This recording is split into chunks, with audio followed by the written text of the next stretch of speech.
So I will bring up our panelists. Their bios are out on our website, so if you want to see their bios, we have an impressive group of people here, so I will not go into their bios. But I want to welcome to the stage Angela Glover-Blackwell, who you already heard from, Jamie Tincher, Terry Tao, Ron Harris, Allison Johnson, Felipe Iliescas, Ilhan Omar, and Shantara Hardy will be our panelists. Great set of experiences from the government sector, the nonprofit sector, from community organizing. And then we will have our distinguished moderator, Reg Chapman, who many of you may know from his day job. So welcome, Reg, and I'll hand it over to you. Thank you.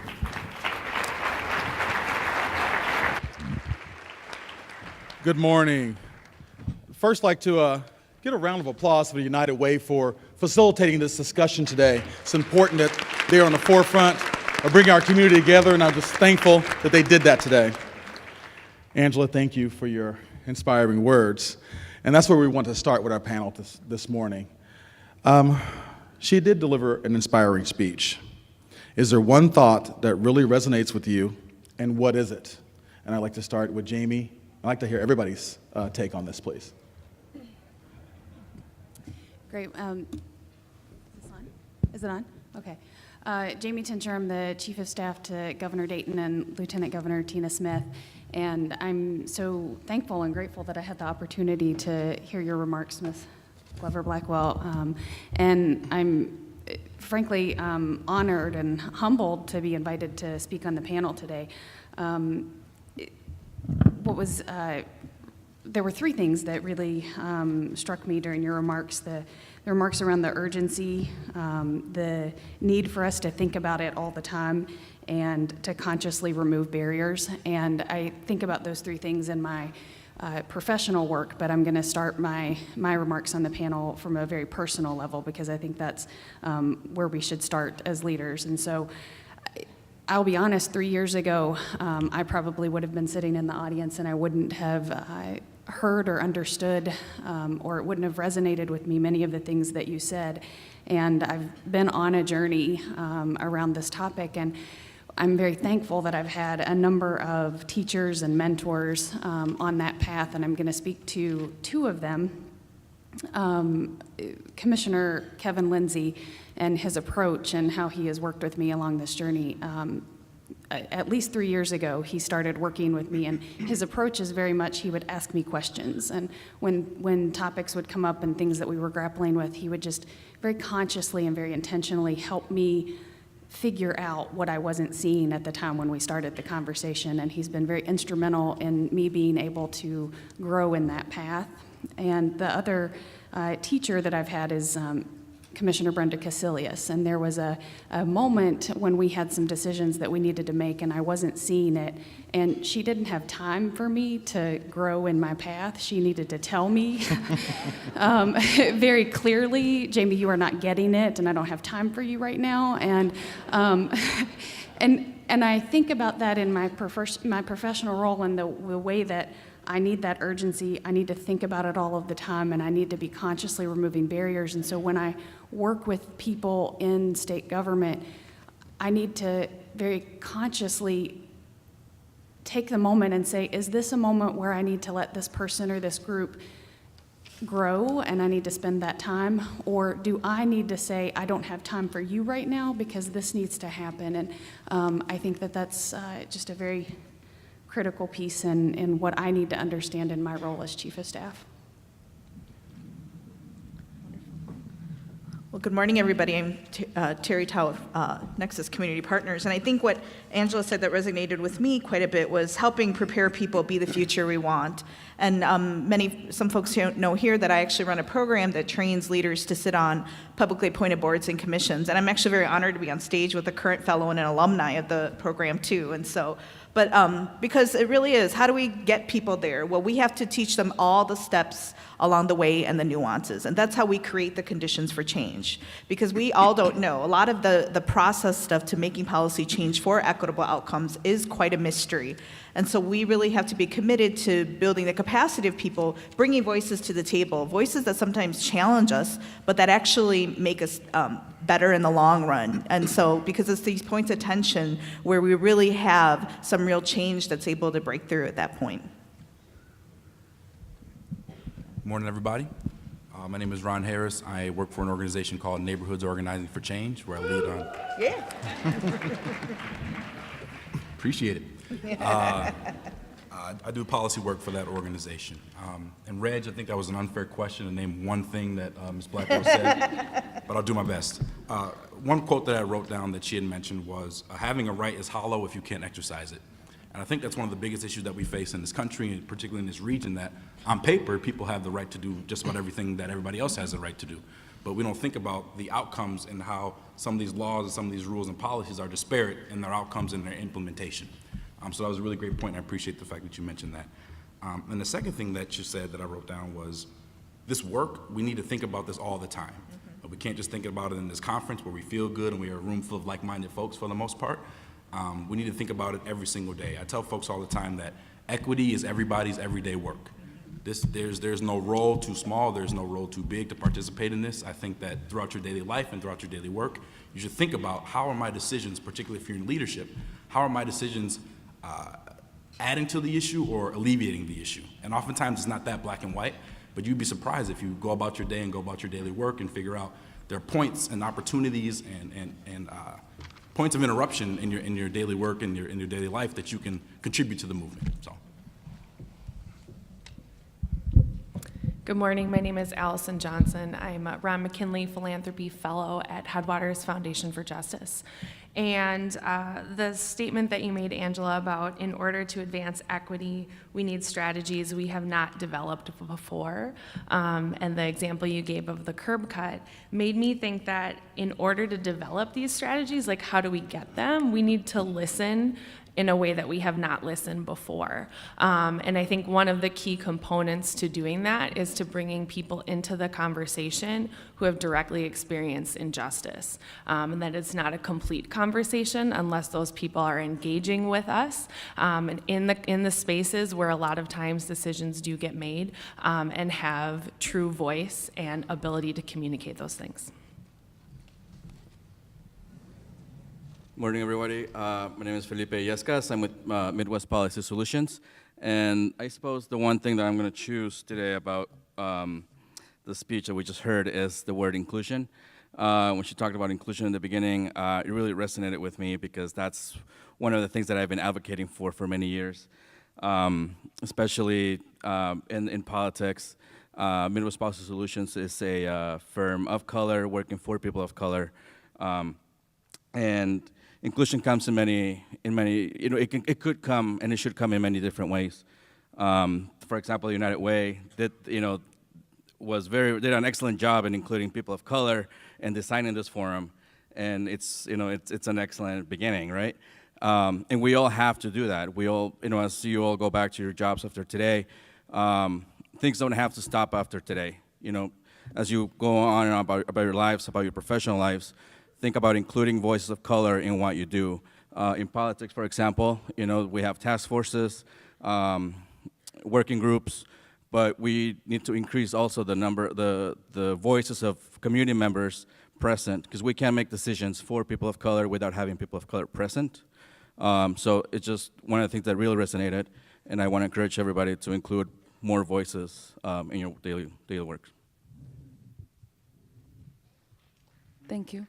Hello, everyone. I'm Ilhan Omar. I'm here with the WOW Network, Women Organizing Women Network, and I'm also a candidate for a state representative. And I think there are two things that kind of go together that resonated with me in Angela's speech. One was that we must reflect on the past mistakes that we've made.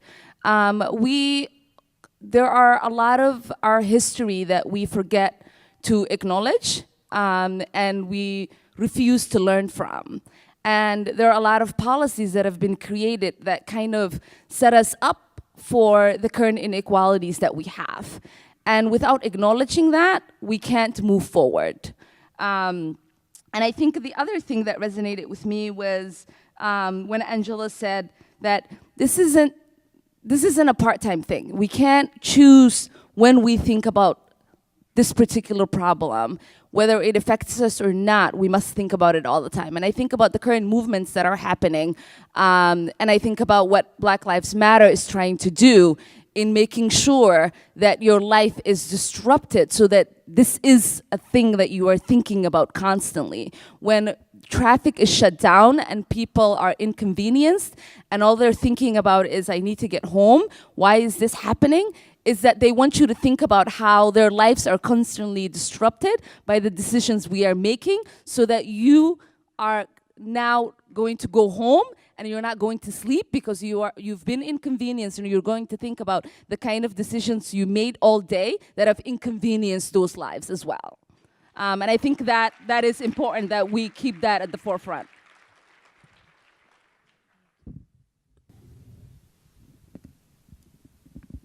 Hi, I'm Can you hear me okay? Shantira Hardy. I am the Deputy Chief of Staff for Governor Mark Dayton and Lieutenant Governor Tina Smith. I too am honored to be on this panel and to have heard Mrs. Blackwell's comments. A couple things that resonated with me, in particular, the need to remove barriers, and that's those that are seen and unseen. A lot of what we are dealing with today are barriers that come in the form of structures, the system. We've allowed for the persistence of normalizing practices. If we're able to pass over a Black business from getting the job and no one saw it, it persists. Those structures exist. We've seen, from a people perspective, barriers that exist. We all have biases, conscious and unconscious. And so when we think about the normalization of practices, and we think about how we all collectively have allowed for these barriers to exist, we get the disparities we get. We've gone so long in Minnesota being number one on every list. Number one place to raise a kid, for who? Number one place to build a business, for who? And so now that the numbers, as she stated, she's seen our numbers. Now that we all have seen our numbers, the normalization needs to be deconstructed. And so that's where we are, needing to get away from normalizing these practices because they've worked, because they've been comfortable. And so now we need to be comfortable with being uncomfortable because the numbers are right in our face.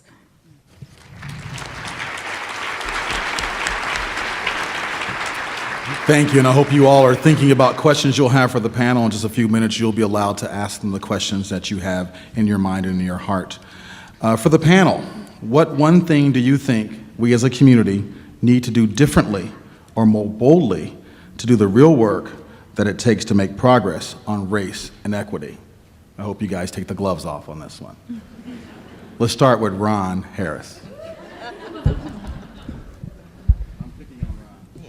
I think that the one thing that we can do to be better about this is that we need to recognize this issue as the emergency that it is. We're literally in a state of emergency when we have the fastest growing populations in our community, striving but not thriving or surviving, frankly. This is a triage situation, right? We've made the mistake, and I'm probably getting some flack for this, but we've made the mistake in making the assumption that a rising tide lifts all boats. That's not true, because the reverse of that is, particularly when the economy is not doing well, white folks catch a cold, brown and black faces catch pneumonia. So we can't assume that a rising tide is going to lift all boats, because on the reverse of that is inequitable. So I think that if we approach this problem with the state of emergency that it is, and in the state of emergency, millions, if not billions of dollars are spent on making sure and plugging that hole and fixing that gap and alleviating that bleeding or whatever the case may be. So we need to make real concrete investments. We need to stop studying and admiring the problem. We know what the problem is. Every single person in this room has heard ad nauseum the disparity gaps, and most folks can probably name the number specifically. We got to get over admiring the problem and figuring out, okay, what do we need to do about it? And what that means is that we need to make concrete monetary investments, because the reason why we have these gaps and these disparate outcomes in the first place is that there's been an inordinate amount of extraction from people of color, right? This nation was built, this nation was built with the genocide of one race and the enslavement of another. That's an immediate extraction from the moment people got to this continent. So if we're gonna be serious about this thing, we need to see it as a state of emergency that it is, and reinvest in the communities that have been extracted from for 4 centuries now. Terry? Terry, would you like to take a chance? Sure. Yeah, and I think the one thing we can do is we can do it. I think I'll just point out it's the will that's really preventing us from doing that. And particularly here in Minnesota, because we really try to get things perfect, but we let that be the enemy of what needs to be immediate and good. And so we just have to acknowledge that we can do this, that we can leave this room in our daily lives and we can act, and that with whatever work we do, we can go back to our organizations and look at the way we do our programming, and we can start to think about the barriers that we ourselves often do within our own organizations. We can start to and particularly when I was asked to speak today and to address the 80 million pound elephant in the room, the United Way should also talk about how they can act and be a leader too in the funding community, right? Because it's, everyone's here, we get money, but we also have to acknowledge that we are part of it too. And so, but that we can, just as we acknowledge we're part of it, we can change it and we can lead and show others that we can do it too. So the time is really now. We can really do this. And Jane? we will. So I would say encouraging leaders and all of us to really have the courage to be vulnerable in this space. And I think, I've seen that fear of saying the wrong thing or maybe doing the wrong thing, it's very polarizing. And so I think the more that we can help each other, have a little bit of courage, be a little bit humble, I think that that's going to help us really move. Felipe?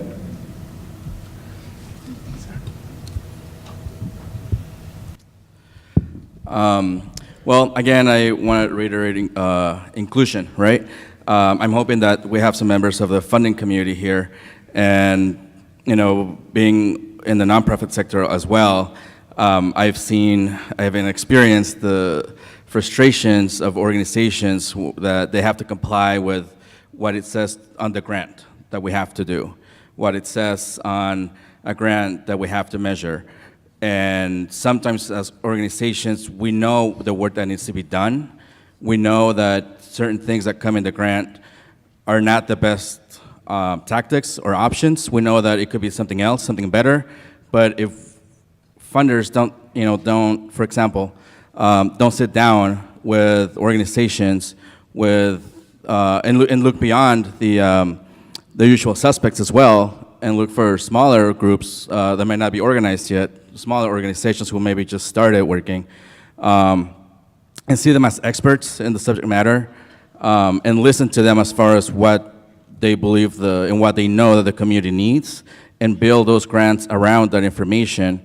I feel like we could start a good system where we're addressing things more directly versus trying to make a grant work for the benefit of our communities. Thank you. Next, Ilhan, please. I think one thing we need to start focusing on is capacity building. I think there is a focus on giving resources into communities and sort of thinking that we are fixing the problem, and what that saying that says you can give a man a fish and you fed him for a night, and you can teach him how to fish and you fed him for life. I think we need to start thinking about investing in leadership and investing in human capacity, and recognizing that there is a wealth of knowledge in communities that are facing disparities, and that they if given the resources and if capacity was built within these communities, they have the solutions to solve the problems that are affecting them. And we need to start looking at it that way and think that there is that ability to do that. And I think most of us here who are people of color are here not because of our education, not because of other things, but because of the opportunities and the mentorships that we've gotten and the people who've invested in building our capacity as leaders. And I think there is more return in that. And that's one thing I think we need to be intentional about and make sure we're investing in building the future leaders. And as Angela said earlier, the faith of our nation is dependent on what happens to people of color. And if we're not uplifting the individuals, we are not able to uplift the communities. Shantara, and then Allison, please. I think first we need to step back and define what we mean by equity. We have positioned this from a deficit standpoint in our community. And I'll define my community, because when I think about my community, my people are beautiful. We have assets to build upon. We've approached this as a problem and not from a standpoint of we have a lot of good in our community that we need to build upon. And if we don't reframe this conversation, we will start to ingrain that into how we operate. And so deconstructing systems will not be done because we will feel powerless, because we have positioned this conversation from a deficit standpoint. And if we don't be honest about that, we will never level the playing field. Because when it comes to true equity and where we are in a space of limited resources, we're gonna have to transfer some power, some privilege, and positions. And if we're not truly ready to do that, we're never really gonna get to those bold and innovative ways to improve overall quality of life for everyone. And so I challenge us to reframe this conversation and know that we have communities, as Ms. Blackwell said, that are doing things right, that have figured out the way. But if we don't believe that we are a community that can do it, we will continue to look at our people as though they are in a deficit constantly. So that's the thing that I would focus on.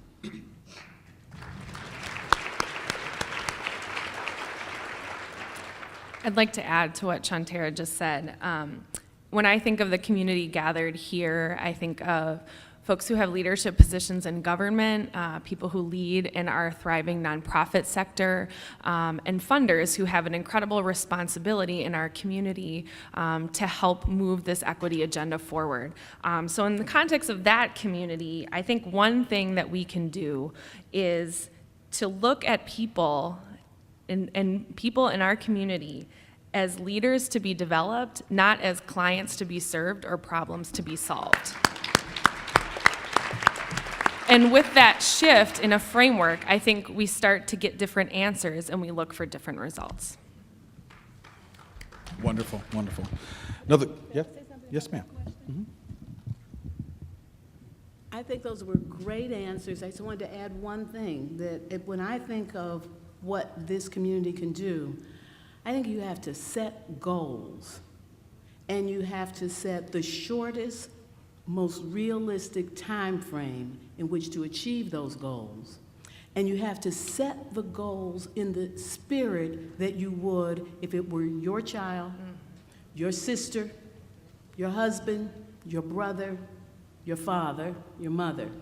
Because if it's your child going to a school and they have no other school they can go to, and your child is not doing well, I don't think your goal would be, we want 50% of the children to achieve at grade level within the next 10 years. Yeah.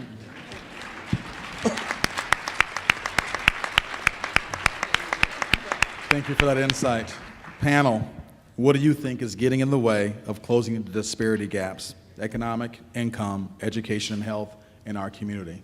Let's start with Shantara and then move down the line, please.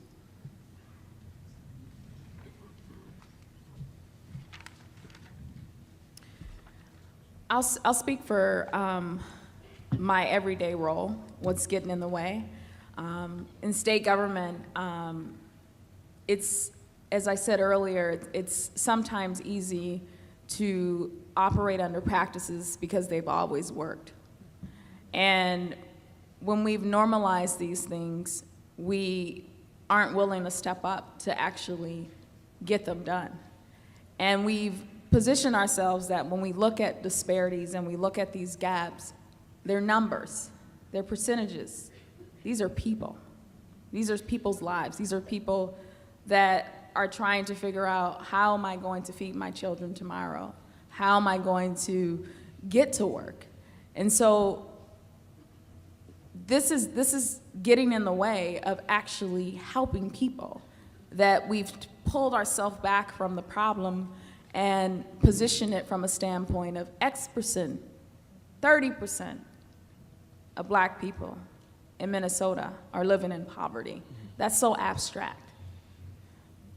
That is getting in the way. Thank you. Johan?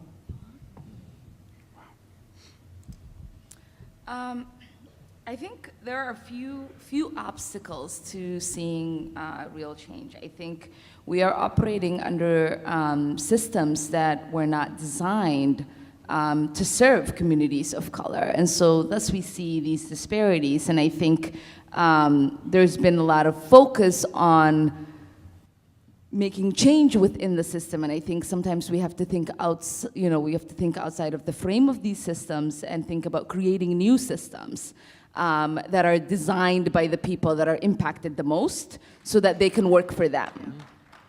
I think we currently have a lot of laws in the books that are encouraging these disparities and are not allowing us to move forward, and so we need to think about changing those.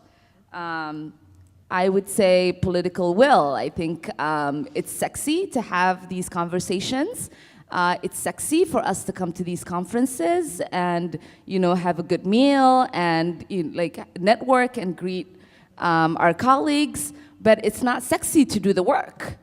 And so we need to start having the courage to get to the real work. We've been talking a lot, and we haven't been working a lot. So that's, I think, the other thing. And I think the last obstacle that I see is complacency. I think we have gotten to a part where we just think the problem is too big.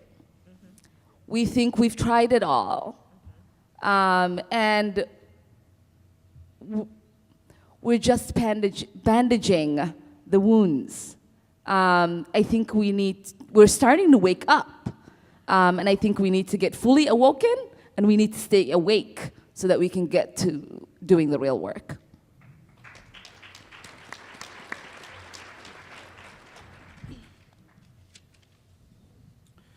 Well, one of the things that gets in the way, in my opinion, is, as Allison mentioned, that thinking of we're going to help them versus let's empower our communities to actually, create solutions together.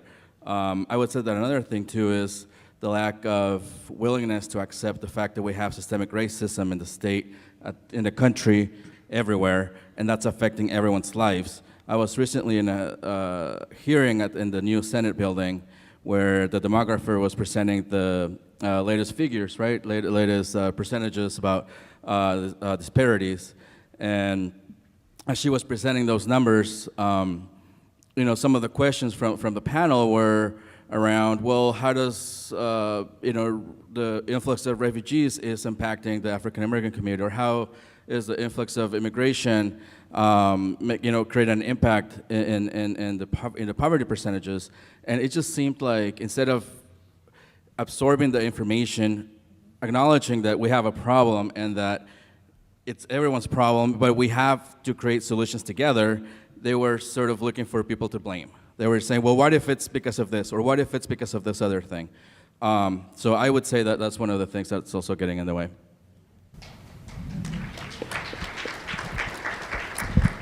So I used to work in affordable housing in the Twin Cities, and one of the main things that I took away from the work that I was doing is that our communities are socially segregated and separated.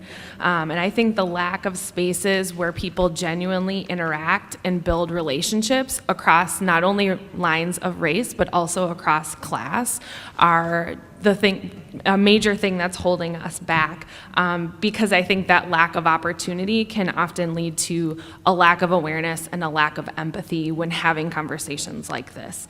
In the city of Minneapolis, you can live a mile apart from someone and have drastically different life outcomes, as Angela Glover-Blackwell did share with us earlier, and I think that's a big piece, the lack of contact, daily contact, and lack of relationships that are affecting how we move this work forward.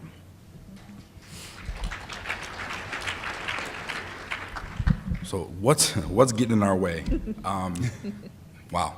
So this is about a set of choices. This is about the fact that humans created these problems, but we forget that humans can also solve these problems, right? And if we change the choices that we're making on a daily basis, on a minute-by-minute basis, we'll start to move forward. But that's one thing that's holding us back. I think we also have a poor definition of what racism actually is. A lot of people are trapped in the mindset of the movies that they see, Mississippi Burning and stuff like that, of they're calling names and burning crosses and lynching folks. And so when you talk about racism, instantly people are like, oh, I would never do that, right? I'm not lynching people. I'm not calling people the N-word. I love black people, right? I sit next to them on the bus and everything, you know? That is, I got a black friend, right? Yes. And so with that definition, it makes it seem like there's no problem. If people are like, well, I have these friends, I have these things, I live in the neighborhood, whatever, they immediately alleviate the accountability and the responsibility of their role in this conversation. So we need to get back to figuring out and defining racism for what it actually is. It is institutional, it is structural, it is invisible, right? If you're not on the receiving end of it, you don't see it. And also an issue that we have is the issue of erasure. There are folks right now who, particularly people of color, who, two things. One, their stories aren't getting told accurately, or two, somebody else is telling the story, right? Never is there an opportunity for us to tell our own stories. And so one of the cool things that is happening now is with the advent of social media, everybody's a journalist, right? Everybody has a perspective, everybody has an experience. That's one thing that kind of catalyzed and revolutionized what was going on in Ferguson, was that the national media was telling one story and people were like, I'm right here. They're not telling the truth. I'm right here and sharing what was actually going on. And I think we have far too many people who are on the fence right now. We have far too many people who are like, it's not my problem. Like, I'm not perpetuating these systems. I'm not racist. This is not my issue. We should leave it to the community, leave it to nonprofit. Business, private sector, philanthropy, nonprofit, government, everybody has a role in fixing this thing. Nobody can alleviate that accountability. If you live in society and you have some leadership, you have a role to play. And the last thing I'll say is that there is a incredibly stubborn unwillingness to give up power and share power. I mean, that's what racism actually is. It's about power, right? And so you have a lot of people who are like, I like where I'm at. I'm not trying to do all this marching and protesting, right? Because I'm good where I am. No, we need to get back to this level of empathy. If something happens to you, that happens to me, right? If there's a kid that I know, I don't even have to know the kid. If he's not arriving and thriving in school, if he's failing, or if there's a young black male murdered, unarmed by police, by state-sanctioned violence, that affects me. Even though it's not me, I am affected by that. And we need to share in that attitude that we need to get back to my brother's keeper. I'm sorry, I'm getting the Bible now, but we need to get back to looking out for each other. And if something happens to somebody else, we are inadvertently affected by that thing.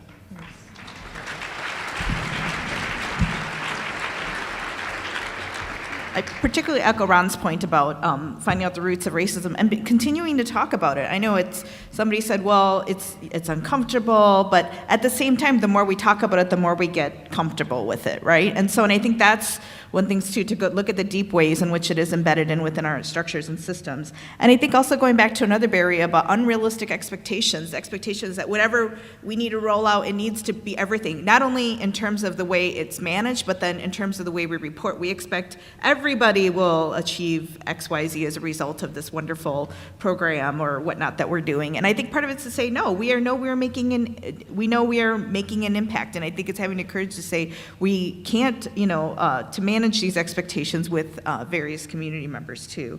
And so, and which means that we are also getting in the way too, sometimes of our own work.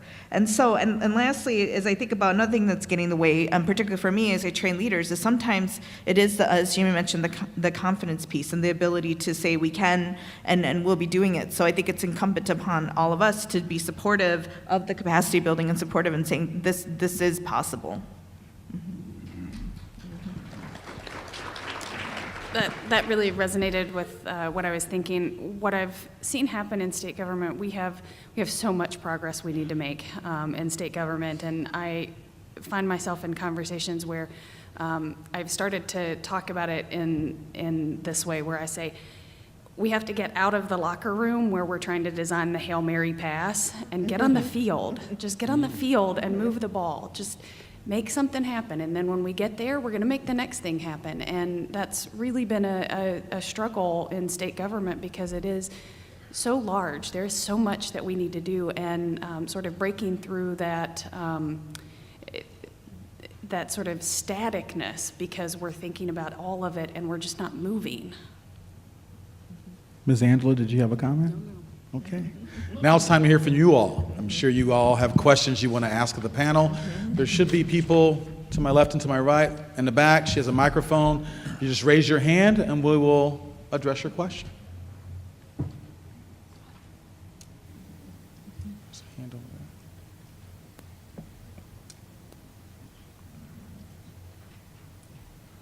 there. Hi. We talked a lot about power, and one of the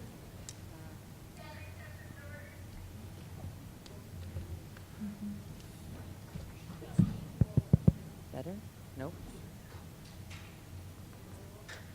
Can everybody hear me now? Okay. There was a lot of conversation about power, and I totally agree about.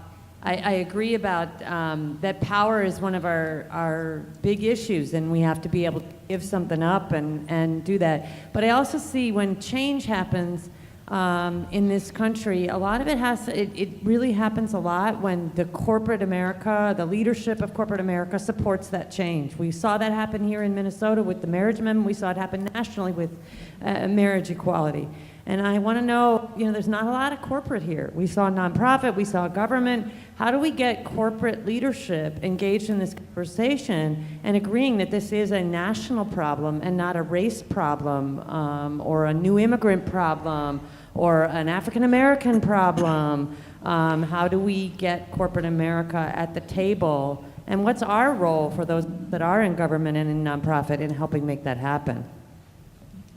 Who wants to tackle that one? I'd like to start. One of the things I didn't get to in my talk is that there really is a bottom line in the traditional sense to getting this right. We have done something at PolicyLink called the National Equity Atlas, and it will give you data for 150 regions, metropolitan regions, of 50 states, the United States, and 100 cities.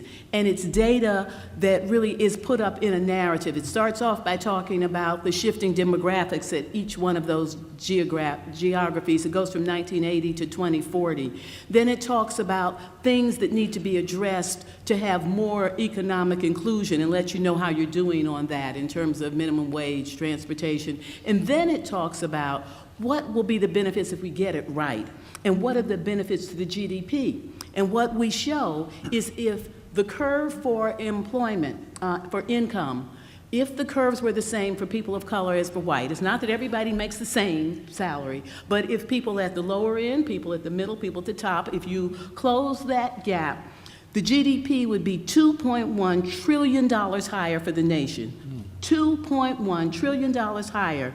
In your metro area, it would be $19.6 billion higher. And so one of the things that businesses need to understand is the bottom line that they're concerned about will be improved in terms of having customers, in terms of having workers, in terms of being able to have the profit that they're looking for.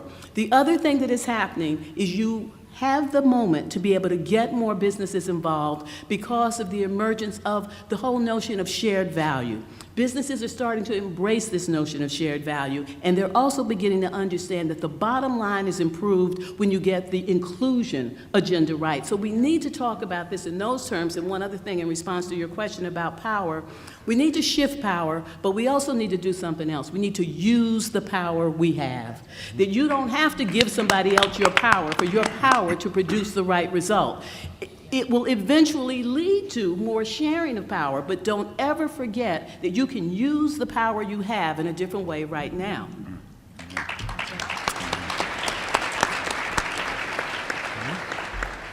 Do we have Terry?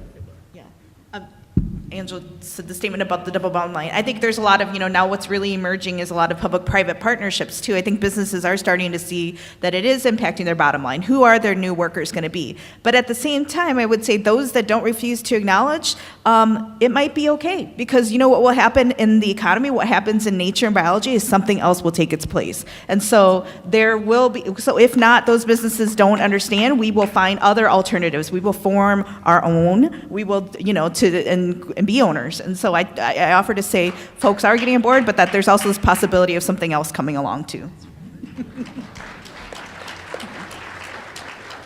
Another question from the audience, please. Hello, my name is Mankway. Thank you so much for being here. There's one short comment and then a question about thinking about economics, but also thinking outside of our own economic box. So the first short one is white supremacy. I mean, we have to be able to stay and sit through that, and sit through the history of that, and sit through the discomfort of that, and not equate white discomfort with black and brown and indigenous and poor death. And the other one has to do with, going back to the question of economics. Our country's economic system was built upon slavery. And the structures and attitudes and expectations of workers were based on that as well, which has turned into this huge inequality of income, along with, as you said, Ilhan, policies that exacerbated that during the Reagan era, during the Clinton era. What are the policies and procedures that we can use, or how do we think differently about how to restructure our economy so that it can be equitable? Because right now, it's doing what it was set up to do. It's not failed, it's succeeded.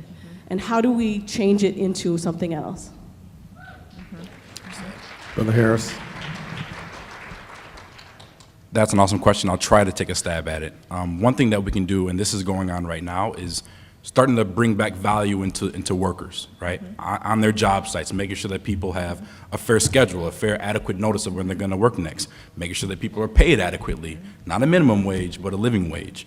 Making sure people have, this is so basic, making sure people have access to earned sick and safe time, making sure that people don't have to make the choice between going to work sick or staying home and missing a bill, right? And so as we start, and here's the issue. The issue is that over time, and this might have actually started with the concept of or at the onset of our nation, that we equate the value of the work that people do into the value of a human being. If you work a low-wage job, in our brains, you are a low-wage person, right?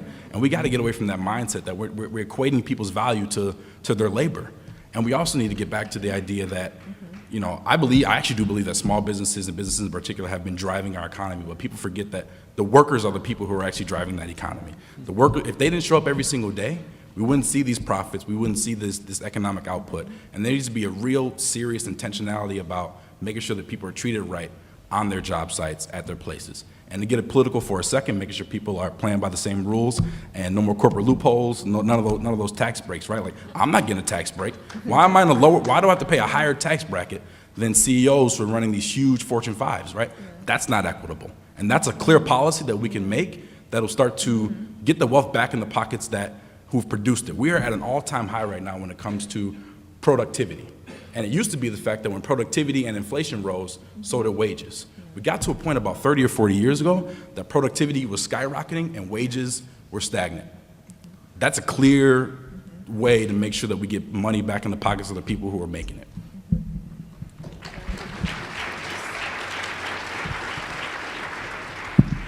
only want to emphasize the taxation issue. If there's anything harder to talk about than race in America, it's taxes. And we've got to talk about it because the economy is failing because our tax system is making it fail.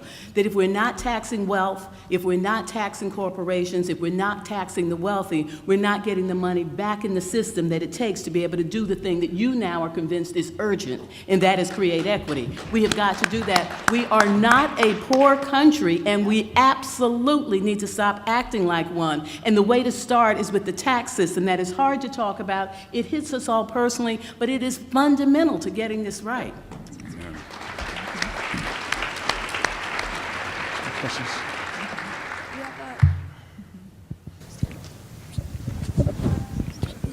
Yeah. Oh.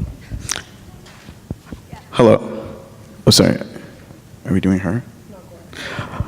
Question from the crowd. She was her mic. He's pointing over there. Oh, we're over here in the back, right over here. Thank you to the panel. Thank you to Angela Glover Blackwell. It was wonderful to see you in LA, and it feels so special to have you here in our own vicinity. So thank you again for being here. So the first question that came was actually what I was going to ask. So I'm pivoting. I raised my hand. I'm committed. So I've got something else that I want to talk about and ask you about, rather.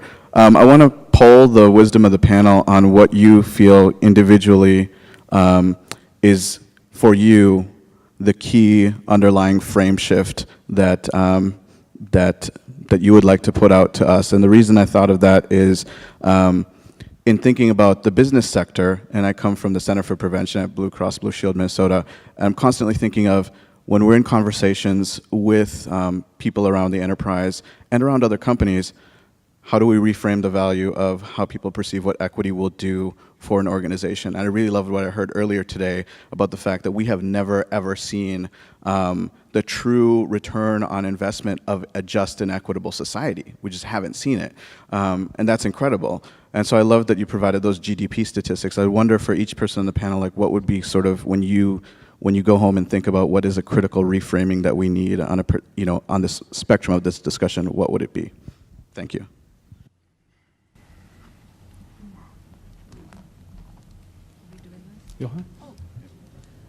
I think we have to change the mindset that we are racing to the bottom. I think there is lots of conversations about what we lose. There's lots of conversations about, a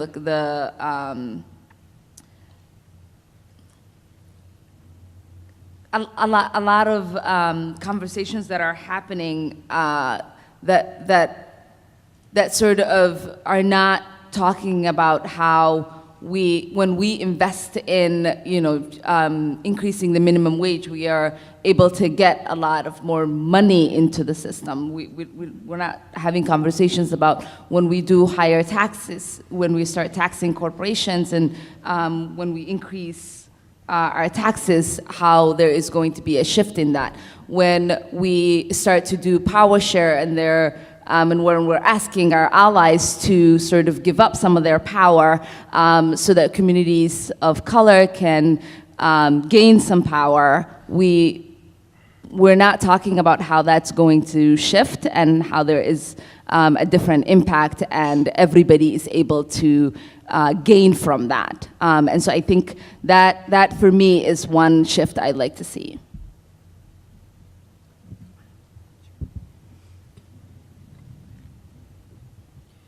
I think for me, the reframing is going from a renter's mentality to an ownership mentality. Mm-hmm.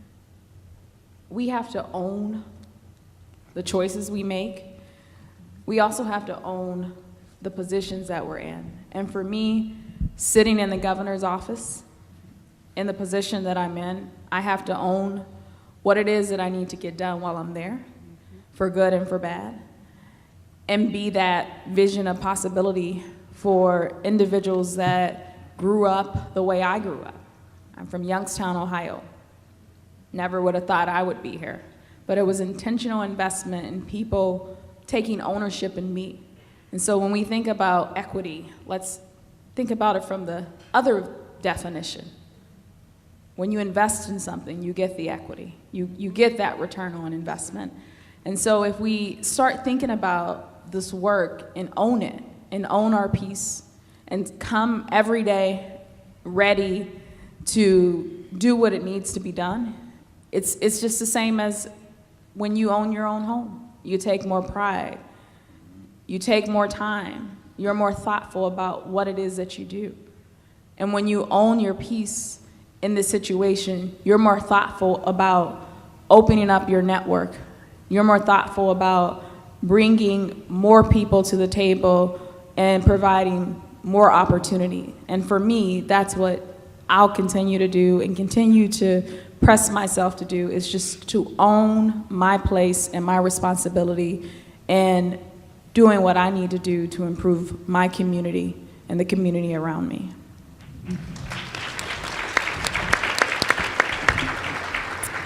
I think one of the ways that we can reframe and create more conditions for change is to think about the principle of process mattering just as much as the outcome.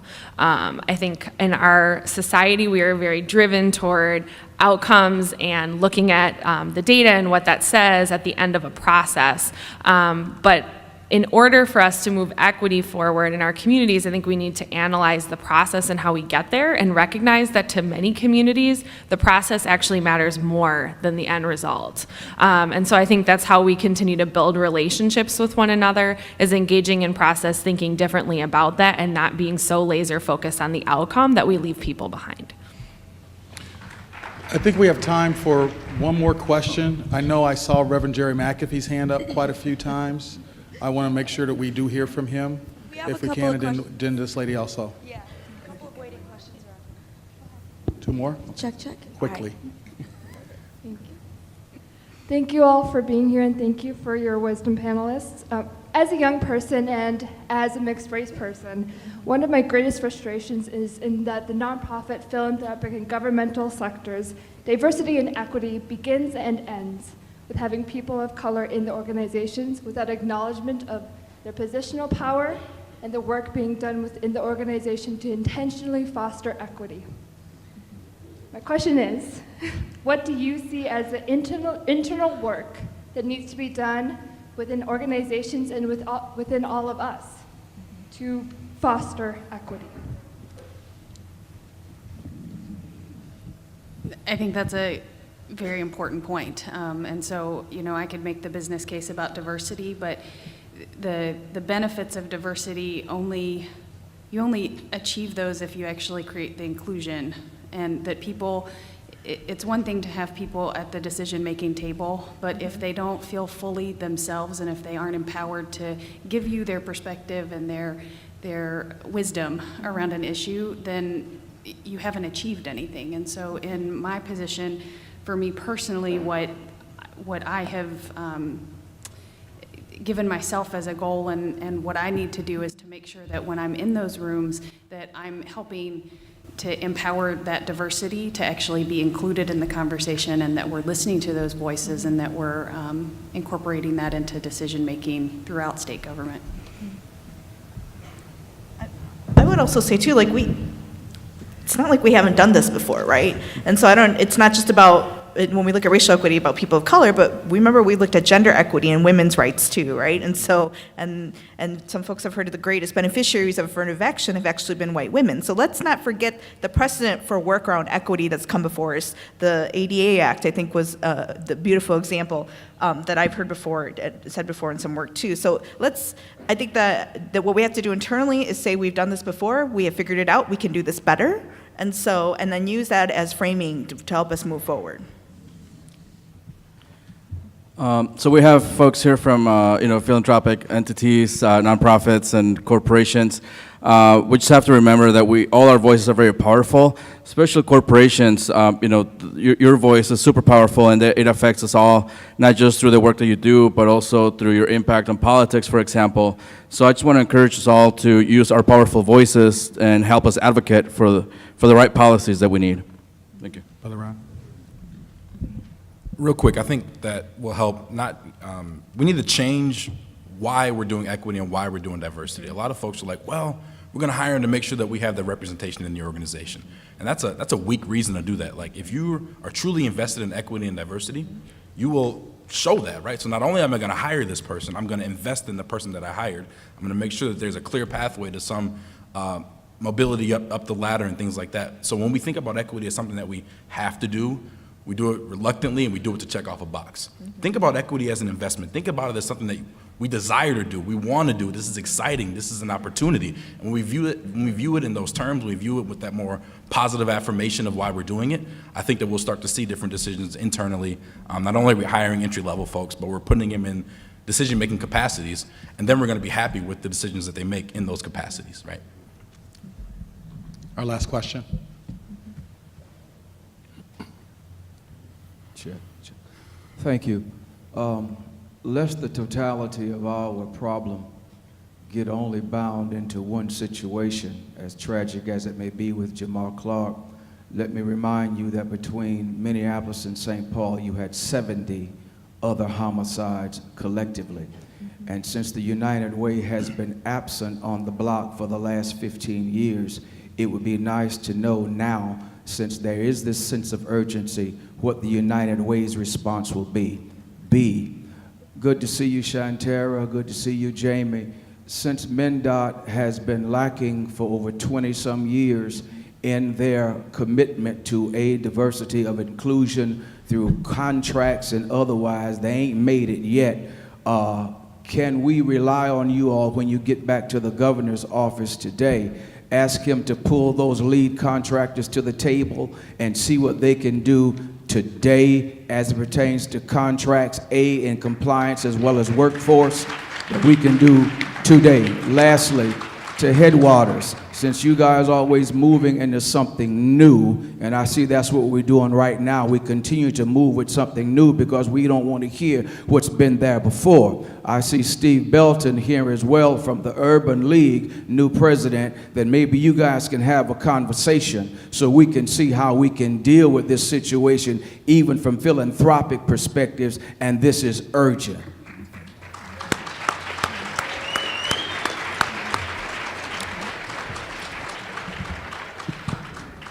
So I think, getting directly to your point, yes, I mean, we need to take responsibility for where we are at around hiring and contracting and what we're doing in state government. And I will tell you that there is a sense of urgency around it. I saw Commissioner Zelli yesterday, and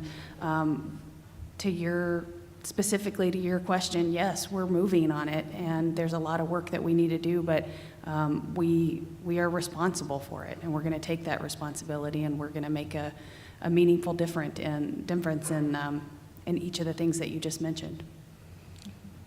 Shantara?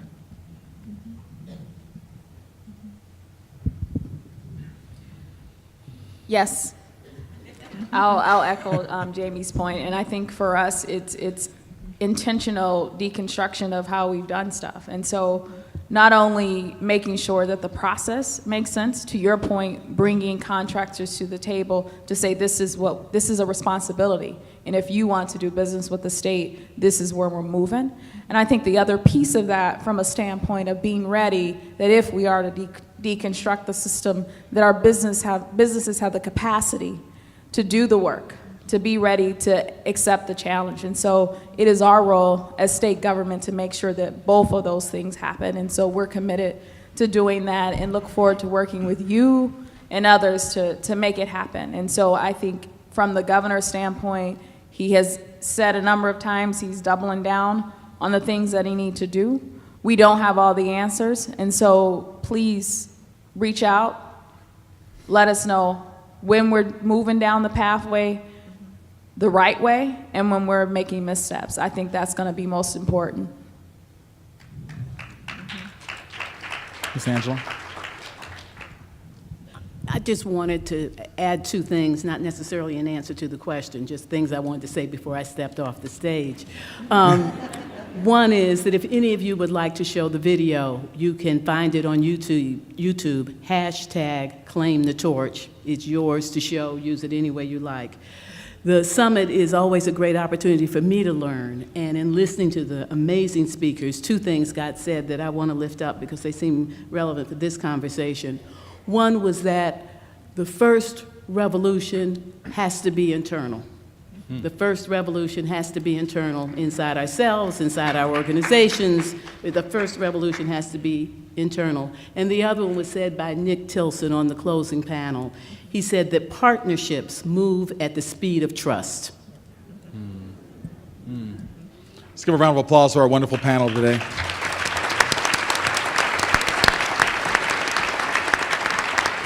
I'm sure they'll be around to ask. You can ask more questions of them because some of you seem to be a bit shy this morning. So.